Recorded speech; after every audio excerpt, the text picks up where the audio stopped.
Hello guys, this is Anu Sharma here. Welcome to my YouTube channel Pharmacy Learnings with Anu Sharma. Today we are going to start the part 3 Introduction to Biostatistics, which includes common terms which we should know before starting our biostatics subject. Okay, so I would like to say like, share and subscribe my channel, and must view part 1 and part 2 to clear your concepts. So let's start. So common statistical terms. Okay, हमें biostatics को start करने से पहले कुछ symbols, कुछ terms, कुछ notations के बारे में पता होना चाहिए. So let's start it. First is variable. Variable एक ऐसा कैरेक्टरिस्टिक होता है जिसकी अलग अलग वैल्यू होती है अलग अलग प्लेसेस, थिंग्स या पर्सनस में. एक क्वांटिटी जो कि एक लिमिट्स, एक रेंज के अंदर डिफरेंट होती है, जैसे कि हाइट हो गया, वेट हो गया, ब्लड प्रेशर हो गया, एज हो गया, राइट. इसे हम एक्स से डिनोट करते हैं. और अगर हम सीरीज़ में इनको रिप्रेजेंट करेंगे तो x1, x2, x3 up to xn. जो n है वो क्या इंडिकेट कर रहा है कि हमारे पास जितनी भी टोटल नंबर वैल्यूज़ होंगी वो. एंड ये जो सिग्मा का साइन आप देख रहे हैं इसे हम समेशन भी बोलते हैं. इसका मतलब क्या होता है, जितनी भी हमारे पास क्वांटिटीज़ हो उन सब का एडिशन. ओके. सेकेंड टर्म है हमारे पास कांस्टेंट. एक ऐसी क्वांटिटी होती है जो कि चेंज नहीं होती है, इसकी वैल्यू सेम रहती है किसी भी पर्सन, प्लेस या थिंग में. ओके, जैसे कि पाई की वैल्यू हो गई 3.1416. सिमिलरली ई की वैल्यू हो गई 2.7183. ओके, इनको कोई भी स्टैटिस्टिकल स्टडी की ज़रूरत नहीं पड़ती है. इनको किसी भी टाइप की स्टैटिस्टिकल स्टडी की ज़रूरत नहीं पड़ती है. और बायोस्टैटिस्टिक्स में मीन हो गया, स्टैंडर्ड डेविएशन हो गया, स्टैंडर्ड एरर हो गया, कोरिलेशन कोफिशिएंट हो गया, and proportion of a particular population जो हो गया, वो सब क्या है, कॉन्स्टेंट्स में आते हैं. ओके. थर्ड जो हमारे पास है वो है observation. An event and its measurement such as blood pressure and is a event. अगर हम ब्लड प्रेशर को मेज़र करते हैं तो उसे हम क्या कहेंगे, इवेंट. और जो भी उसका वैल्यू आएगा, जैसे कि सिस्टोलिक डायस्टोलिक वैल्यू होता है 120 to 80 mm of Hg. Okay, तो that is measurement. Okay, so this is observation. हमने कोई भी एक पार्टिकुलर एक्टिविटी कंडक्ट की, उसके बाद जो भी हमें रिजल्ट्स मिले, that is observation, and it consist of an event as well as a measurement. Now what is observational unit? The source that gives observations.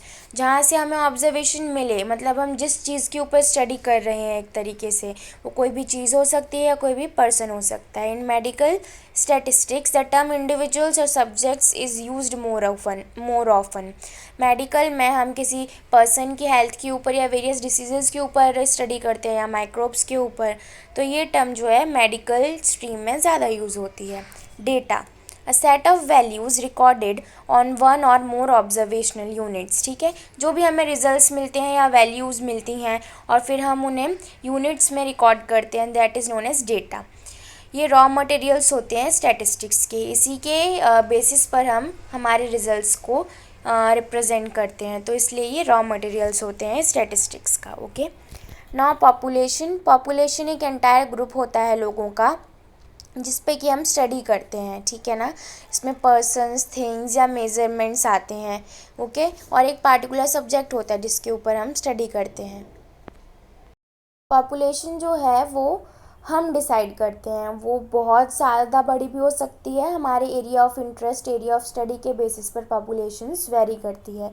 या एक फाइनाइट नंबर हो सकता है उसका कांस्टेंट. जैसे कि हम 50 सब्जेक्ट्स के ऊपर स्टडी कर रहे हैं, 50 लोगों के ऊपर स्टडी कर रहे हैं, तो दैट मीन्स फाइनाइट. और इनफाइनाइट मतलब कितने भी लोगों के ऊपर हम स्टडी कर रहे हैं. If a population consist of fix number of values it is said to be finite. अगर फिक्स नंबर ऑफ वैल्यूज़ की कंसिस्ट होती है कोई भी पॉपुलेशन तो उसे हम फाइनाइट कहते हैं.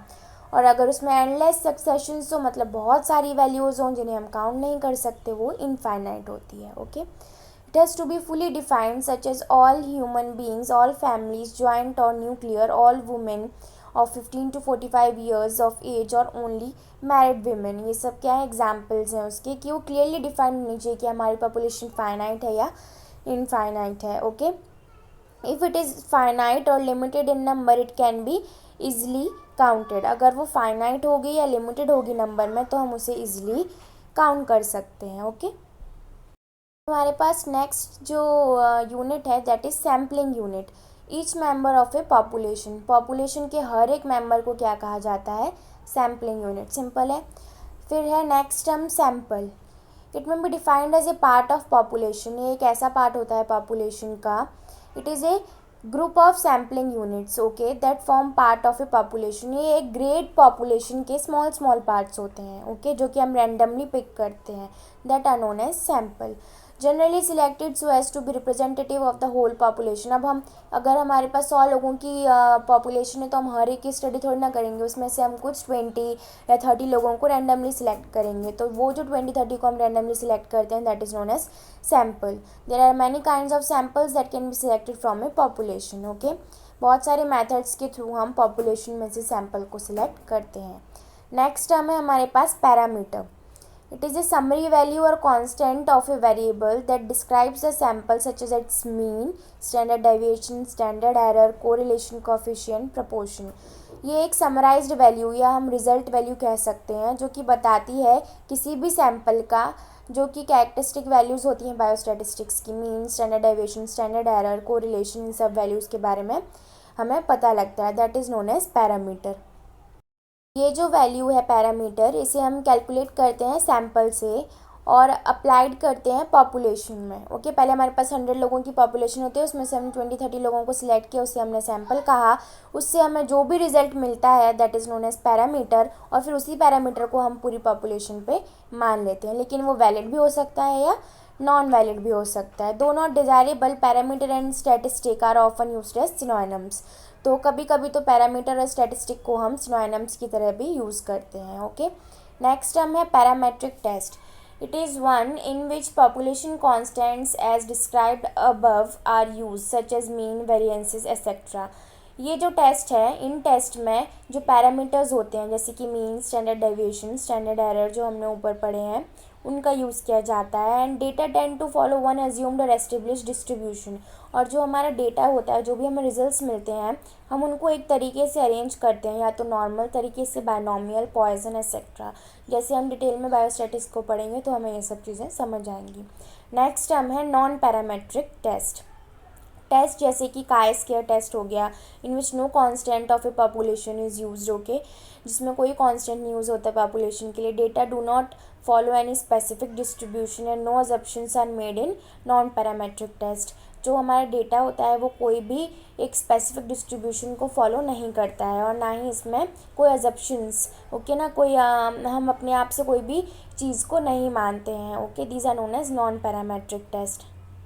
इनके एग्जाम्पल क्या हो गए, जैसे कि to classify good, better and best you allocate arbitrary numbers और मार्क्स टू ईच कैटेगरी। ठीक है ना, अगर आपको गुड, बेटर, बेस्ट को क्लासीफाई करना होगा तो आप किसी भी तरीके से नंबर्स को दे सकते हैं हर एक कैटेगरी में ओके। ये बहुत इंपॉर्टेंट पार्ट आ गया है नोटेशंस, जो कि हम सभी न्यूमेरिकल्स में भी यूज़ करेंगे और सभी फॉर्मूलेज में भी ये टर्म्स यूज्ड होंगी। अभी हमें पता होना चाहिए कि पॉपुलेशन यानी कि अगर हम 100 लोग ले रहे हैं तो दैट इज़ पॉपुलेशन, और उसमें से हम रैंडमली 20 या 30 लोगों को सिलेक्ट कर रहे हैं तो स्टैटिस्टिक्स। ठीक है, और फिर हम उन 20 या 30 लोगों पर स्टडी करेंगे तो हमारे पास क्या आएगा, पैरामेट्रिक रिजल्ट आएगा, जो कि हम क्या मानेंगे कि वही पूरी पॉपुलेशन का रिजल्ट है। तो इसलिए हम कैलकुलेशंस में या फॉर्मूलेज में ये टर्म्स को यूज़ करते हैं। तो हमें पता होना चाहिए कि रोमन लेटर्स जो हैं वो यूज़ होते हैं स्टैटिस्टिक्स के लिए, सैम्पल्स के लिए, और ग्रीक लेटर्स यूज़ होते हैं, वो रिप्रेजेंट करते हैं पॉपुलेशन को। हम फार्मूलेज में या हमारे क्वेश्चंस जब हम सॉल्व करेंगे तो ग्रीक लेटर्स जो हैं वो एक पॉपुलेशन को रिप्रेजेंट करेंगे और जो रोमन लेटर्स हैं वो सैम्पल को रिप्रेजेंट करेंगे ओके। तो कुछ नोटेशंस हैं। मीन को हम एक्स और ऊपर बार से रिप्रेजेंट करेंगे तो इसका मतलब है वो मीन है सैम्पल का। अगर हम म्यू से रिप्रेजेंट करेंगे तो इसका मतलब है वो है population mean. Similarly standard deviation को स्मॉल एस से रिप्रेजेंट करेंगे सैम्पल स्टैटिस्टिक्स में, एंड पॉपुलेशन पैरामीटर में भी स्मॉल एस से रिप्रेजेंट करेंगे ओके। या कहीं पे कैपिटल एस आ जाएगा पॉपुलेशन पैरामीटर्स में। वेरिएंस में स्मॉल एस स्क्वायर से अगर हमारे पास रिप्रेजेंटेशन या नोटेशन आ रही है तो वो क्या होगा, variance of sample. Similarly sigma square से अगर हमारे पास वेरिएंस आ रही है तो वो क्या होगा, पॉपुलेशन वेरिएंस ओके। प्रपोर्शन अगर स्मॉल p है हमारे पास, that is known as sample proportion. अगर हमारे पास कैपिटल P या पाई है, that is known as population proportion. Okay, complement of proportion अगर स्मॉल q है, that is known as sample complement of proportion. और हमारे पास अगर कैपिटल Q है या 1 माइनस सिग्मा है, 1 माइनस पाई है, not sigma, sorry by mistake, 1 minus pi है, then it is known as population complement of proportion. Okay, दूसरे symbols हैं, ये तो कॉमन सिम्बॉल्स हैं, this is equal to, then greater than, equal to, जो कि हमें नॉर्मली पता होते हैं। फिर ये भी नॉर्मल सिम्बॉल्स हैं, लेस देन और इक्वल टू। जेड क्या इंडिकेट करता है? The number of standard deviations from mean और standard normal deviate slash variate. Okay, जो भी मीन से हमारे पास डेविएटिंग वैल्यूज़ आएंगी वो किसके थ्रू इंडिकेट किया जाएगा? जेड के थ्रू। परसेंटेज का साइन हम सबको पता है। फिर स्मॉल आर क्या इंडिकेट करता है? Pearson's correlation coefficient.